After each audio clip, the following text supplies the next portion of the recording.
next week. Happy Sunday, kids. How was Sunday school? It was awesome. We learnt about Jonah and the huge whale who swallowed him up, and Aunt Mary brought cupcakes. That's awesome, Hannah. How about you, Mark? It was fine. I don't know, it gets boring sometimes. Oh, I'm sorry to hear that, Mark. You usually love Sunday school. Yeah, I still do, but the lesson felt so long today, and sometimes I don't really get why we have to learn a bunch of details about stuff. Isn't that a bonus job? And we didn't even get any snacks. The cupcakes were so good. Hey! Haha, I'm just kidding. Sorry, Mark. I wish Sunday school was more fun for you. I do hope you enjoy Sunday school. But guys, Sunday school is so much more important than just fun and cupcakes. Hey, we play games sometimes too. Oh dear, I think we need to talk about what Sunday school is really all about. Okay, but can we have lunch first? I'm so hungry. All right, why don't you two help me prepare lunch, then we'll have some story time. Yay, I love story time. Race you to the house. Hey, not fair, wait up.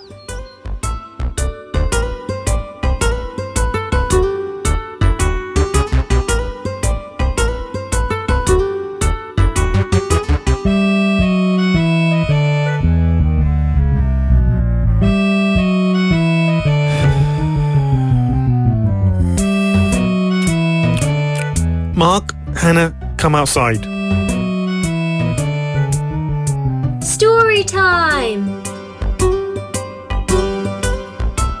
I can't believe I have to go to Sunday school twice today. Okay. Come on now, listen up. I need to set the scene before I start. Let's go back in time to Egypt, only about 100 years ago. It's when my Gidda was growing up. They had cars and trains and even the radio. Okay, we get it now. Keep going, Uncle David. Alright, so 100 years ago, our Coptic church in Egypt was struggling. A lot. The people didn't know their faith. The churches were empty. There were few servants and no teachers. Even the priests knew very little about their faith. The people and the priests disagreed constantly, and the government began closing Coptic churches and schools. What? All of this only 100 years ago?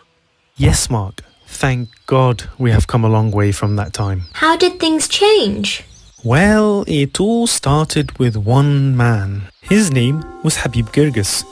He was born in this dark time in the Coptic church. Lucky for him, his mum put him in one of the few Coptic schools in Egypt at the time, where he got to learn subjects like maths and science, but he also got to learn about his faith and the church. Theo what college? Theologica. It means the study of God and religion.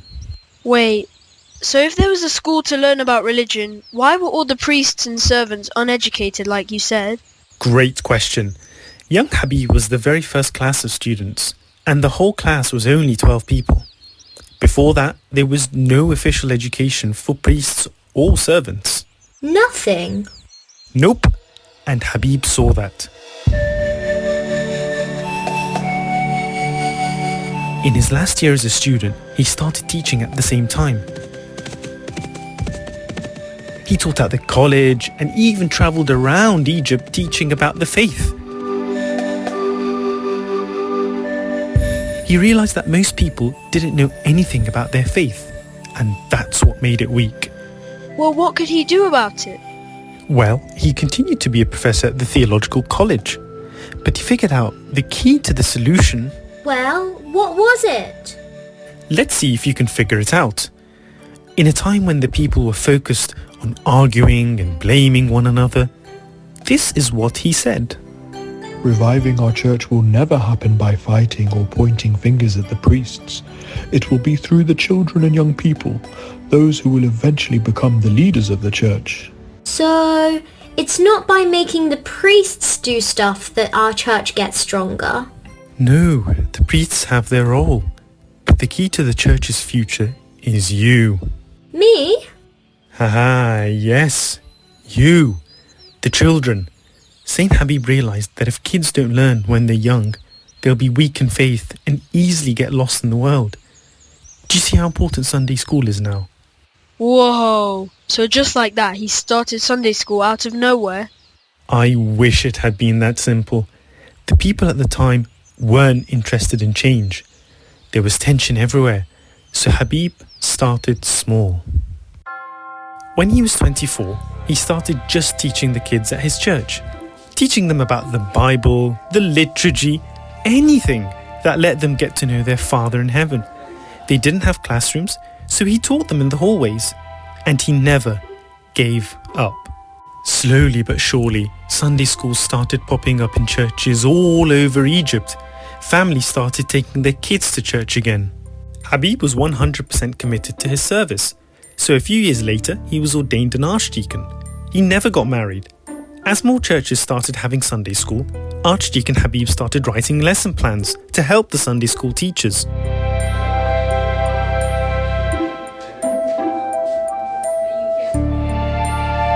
Obstacles will come along the path to those who desire to serve God and His people. However, gold does not lose its value if it is rejected by animals, and the sun is not blemished if you don't see it one day. Let us not fail in doing good, as St. Paul said in Galatians chapter 6 verse 9. Let us not grow weary while doing good, for in due season we shall reap if we don't lose heart. And all this time he was still teaching at the theological college? Yes, and not just teaching. In 1918 he became the dean, or the principal, of the whole college. He was the dean for 33 years. Wow! Yep, and he didn't stop there. He wrote 30 books, made new church songs, and even started publishing a church magazine. He loved God so much, and he did every single thing he could to bring people back to him. All right, children, again, all together. My Coptic Church, the Church of the Lord, ancient and strong, I wish their long life in the early years after the birth of Christ. Saint Mark in Mary, light of the true faith, he dwelt in the land, proclaiming salvation in the name of our Redeemer, Christ who removed our sins. He even wrote songs? Haha, yep. Pretty cool, right? I can't believe Sunday school was so important to bringing the church out of dark times like that. Right. Our church would not be the same beautiful, strong church it is today without Habib Girgis and his love for education. So, by going to Sunday school, we help our church be strong. Yes, exactly, Hannah. We are the body of Christ. If we each get stronger in faith, the whole body becomes stronger. I guess that makes Sunday school pretty awesome, even without the snacks. Haha, yes, indeed. So, to finish this part of the story, Saint Archdeacon Habib Girgis passed away in 1951. At the time, the work wasn't finished. The church was still struggling, but Habib had started the job and inspired thousands of servants to carry on. Many of the people he taught went on to become incredible servants in our church, including Pope Carolus VI and Pope Shenouda III. He taught the Pope? Yes, before they were popes. Pope Shenouda said that Habib Girgis was the light in the darkness of that time. It is written in the book of Genesis, "The earth was without form and void, and darkness was on the face of the deep. Then God said, "Let there be light," and there was light. Our teacher Habib Girgis was that light that shone in darkness. Saint Habib Girgis is so cool. Haha, I agree, Mark. Check out his icon next Sunday. It's in the Sunday school building.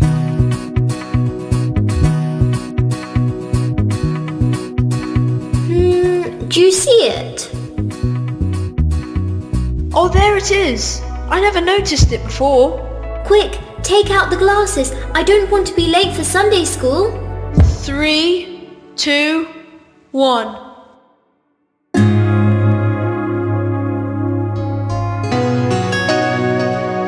Hello, kids. Saint Habib? That's me. We learnt all about you. You made Sunday school. How do we help make our church strong like you did? You're already doing that, just by being here. Be the students you can be, and when you're a little older, you can be a teacher too. Okay, but we're just 2 kids. Does it really matter what we do? All we can do is our part, no matter how small it seems. Never despair. We'll do our best, Saint Habib. And it looks like Tante Mary brought treats again, so I better go. Bye! Goodbye, Hannah. And Mark, just one more thing. Always remember that if you open your heart and mind to God, He can teach you so much, no matter how boring a lesson may seem. I'll remember that, thank you. I should probably go too. I'm excited for class today. See you later, Saint Habib. Bye, Mark.